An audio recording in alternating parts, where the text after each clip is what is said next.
മൂന്നാം ബോള്.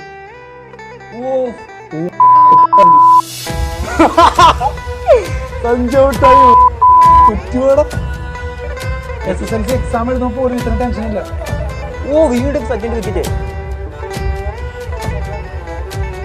അത് second ball. കഷ്ടമാണ് ദൈവം.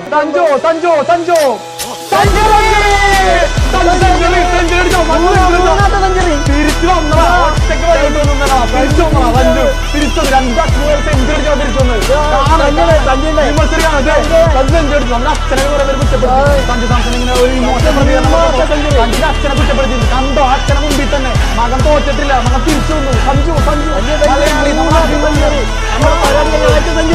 നമ്മുടെ ലൈവ് ഒരു പത്ത് സെഞ്ചുറി ചോദിച്ചു. ഞങ്ങളെ കുറെ പേര് വേണമെങ്കിൽ 2 പേര് നിങ്ങളുടെ പരിപാടി തുടങ്ങണം. സഞ്ജു